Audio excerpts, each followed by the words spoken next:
everyone. So thank you for coming to listen to my Capstone Ignite presentation. I really want to talk about place, space, and public administration since all those really converge, especially in the degrees I got. And all of it goes back to where I grew up, the place and space where I grew up. Grew up in Colorado on a small farm and apple orchard, as you can see by my dad and all the apples there. Very few photos of my mom because she took all the photos, but this really influenced me as to become the public administrator I am today.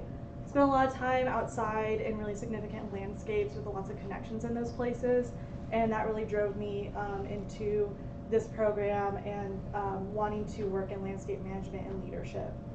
But I didn't quite get there in a straight line. So growing up outside a lot, especially my time and experiences in high school, I didn't really see myself working in public administration. I more so thought I would become maybe a theater teacher because I really enjoyed doing theater in high school, as you can see here. So from 2016. But I found myself at a crossroads then. And I decided to maybe go towards history education, and I started at Northern Arizona State University and changed my major from history to English because I was like, that was not the move. I did not enjoy that. And then eventually, after a year at NAU, I decided to transfer back to Colorado to Colorado State University. And I really did not know what I wanted to do, and I changed my major 8 times in like a year. And then I found the golden major, which was anthropology and archaeology. And as you can see in this presentation, I'm really focusing on the past, and a lot of that comes from my training in anthropology and archaeology. I'm very much trained to think about the past and the context and how it impacts today, and that's also how I approach public administration. And I absolutely loved the program I was in at CSU.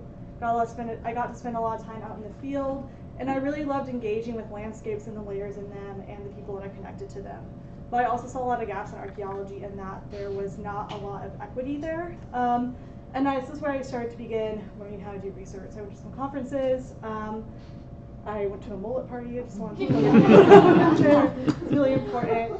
But I started to kind of question where I wanted to go in the future. And then COVID happened my senior year in my spring semester.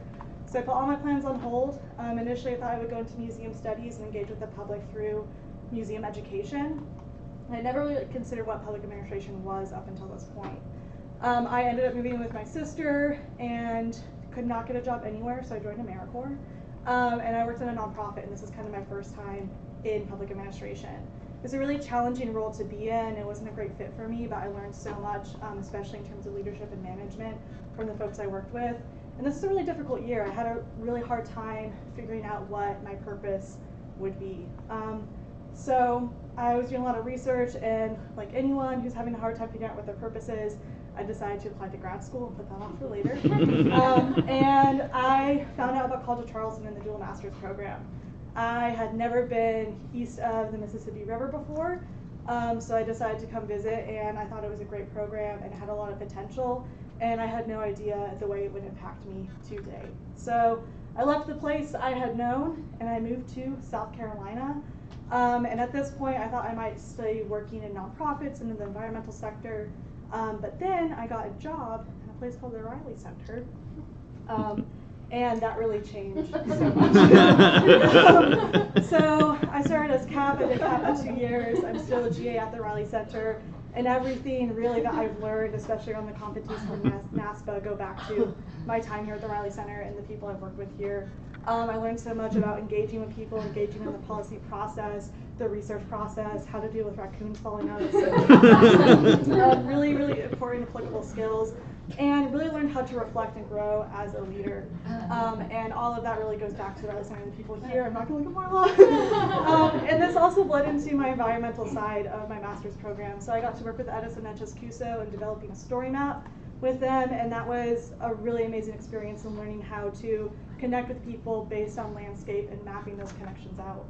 So now, kind of at a crossroads again, but I have learned so much about what types of questions to ask, about what I want to do in the future, what I want to do in the preservation and conservation space. Still don't quite know where I'm going, but there's a lot of potential. So I've learned a lot in public administration and how much of it relates to crossroads that shows up in the policy process and how you interact with people, how you communicate with people, and finding where you intersect with people. and that has taught me a lot, and all of it goes back to the place and space where I grew up. That's always going to inform me, and yeah, that is what I have, so thank you.